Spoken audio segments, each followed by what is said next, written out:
নমস্কার, আমি পড়া মজুমদার। আমি এসসি পাঠশালার তৃতীয় শ্রেণীতে পড়ি। আমার রোল নাম্বার ৭। আজ শিশু দিবস। শিশু দিবস উপলক্ষে আমি একটি কবিতা বলবো। কবিতাটি বলার আগে আমার প্রিয় স্যার ম্যামদের জানাই আমার প্রণাম ও আমার গুরুজনদের জানাই আমার প্রণাম।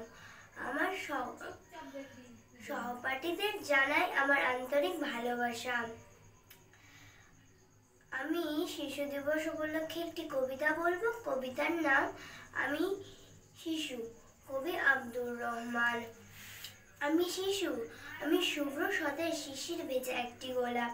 আমি হেসে উঠি কারণে অকারণে, আমি প্রচুর আনন্দের উৎস। আমি ভালোবাসি মাতৃপ্রহর পিতৃ স্নেহ। আমি নয়নের মণি, আমি মানব সভ্যতার সেরা উপহার। আমি সুভাষ সরাই মনের সবুজ বাগানে। আমি জাতি, আমি দেশ, আমি জাতি, আমি আগামী দিনের ভবিষ্যৎ। এগিয়ে চলি গুটি গুটি পায়ে, ছোট্ট দুটো রূপোর দাঁত বার করে। কিন্তু আমার খুব কষ্ট, জানো তো, আমার বন্ধু ভালো নেই। সেও আমার মতন চাঁদ বদনী হতে চেয়েছিল, কিন্তু তোমরা তাকে পুষ্টিকর খাবার দাওনি। সেও আমার মতো স্বাধীনভাবে বেড়ে উঠতে চেয়েছিল, কিন্তু তোমরা তাকে বেঁচে দিয়েছো পাষাণ্য চিত্তে। সেও স্কুলে যেতে চেয়েছিল, কিন্তু তোমরা তাকে বন্দি করেছো হোটেলের রান্নাঘরে।